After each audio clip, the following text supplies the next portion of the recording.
Good day everyone. Today I will teach you how to install a Windows OS. So first, punta tayo sa Google. Search natin ang archive.org. Then, yan. So click natin yung Windows 8. Yan. So downloading na siya. Nag-start na siya for downloading. Yan.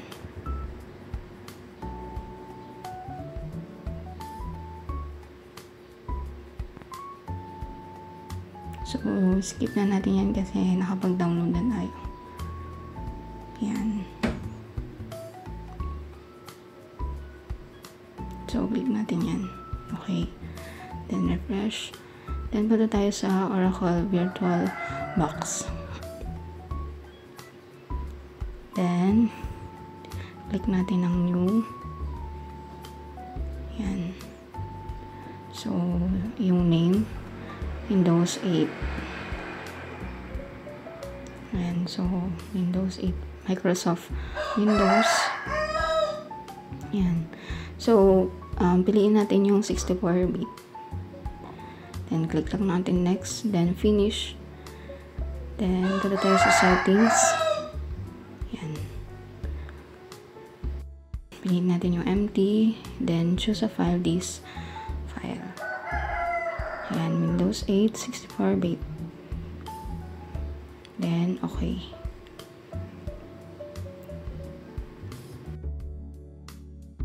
Then, mag-start na tayo.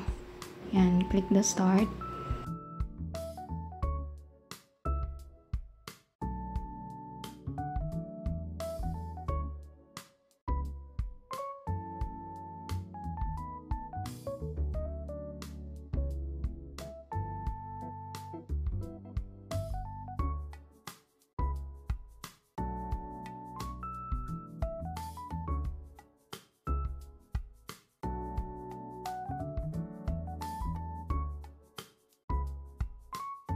So, yan, pili tayo ng language.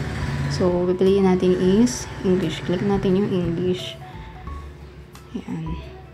English United States. Then, English ulit. Yan, US. Wala.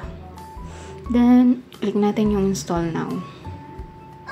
Yan, so, nagsa-set up or starting na siya. So, wait lang natin. Then, ito, i-enter natin yung product key to activate the Windows. So, ayan. Nalagay natin dyan yung product key para ma-activate yung Windows natin. Then, click the start. Then, next. Yan. So, pinutin lang natin yung next. Yan.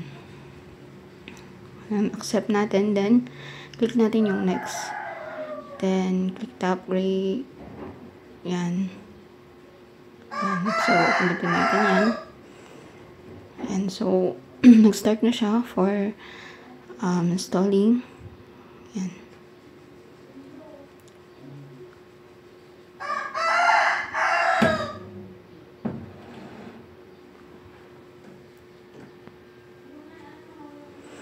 So, ayan na siya.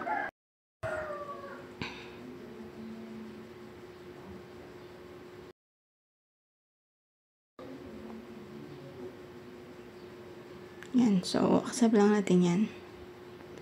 Yan. Click natin yung accept.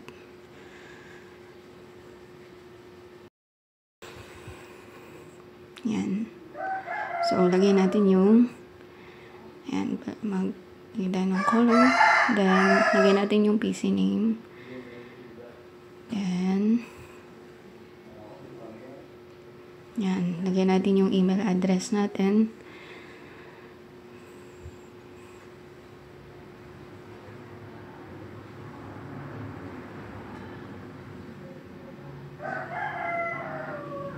Yan.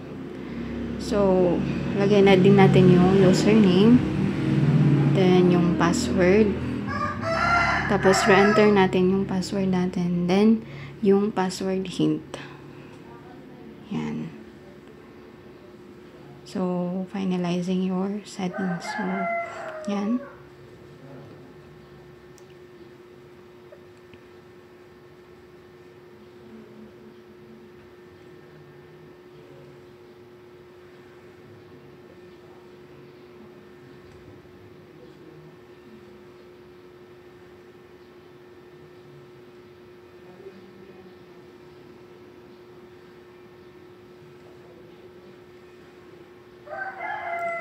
So, yan, nag-ready lang yung PC natin para ma-download yung, para ma-install yung ating Windows 8.